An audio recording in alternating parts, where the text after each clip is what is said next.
Okay, so this is just a really basic video on how to draw shapes in Pygame.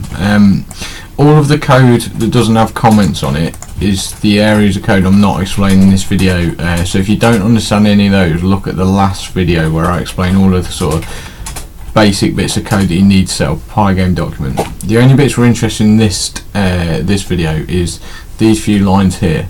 Okay, so if I wanted to draw a shape to the screen, first thing I need to do is make sure I put the code in the right place. So I did, in the base template I've given you, I did highlight this section as where you should put your drawing code.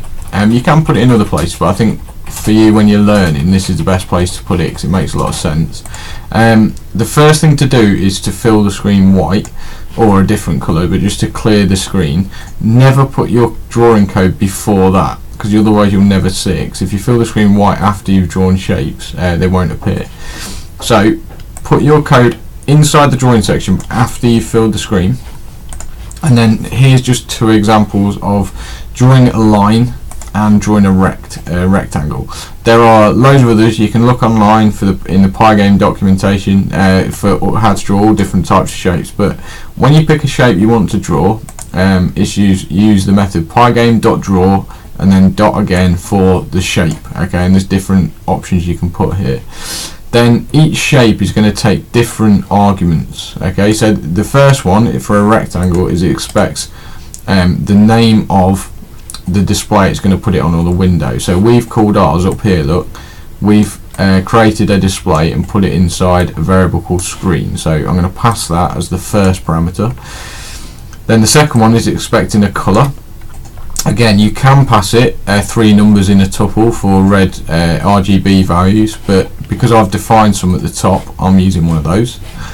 And then finally, for a rectangle, I can't remember exactly which way around it is, but these first two are the coordinates for the top left hand corner of the square, and then there's width and height.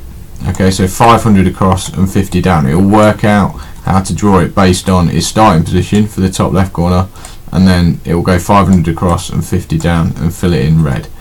Okay, and then with a line, again pass it the screen or the surface and the colour, and then it's two lists with an X and Y position for the top, the first one edge, one side of the line. So we'll start it at 0, 50, and then the other one at 500, 600, and then pass it true.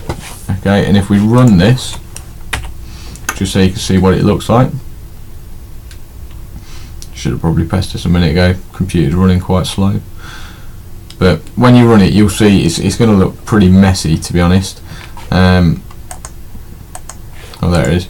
It's going to look pretty messy because I was only doing it as an example. But looking to drawing a circle, again, it's the same sort of thing. You just have some slightly different parameters. But you can see it's done 0 across and 50 down for my line, and then the other one is 500 across and 600 down, and it's drawn a line between those two positions. And rect again, it's gone 55 across and 500 down for that corner, then it's gone 500 across and 50 down and filled it in red, because that's what I told it to do. So that's a basic way of how you can draw shapes onto your window.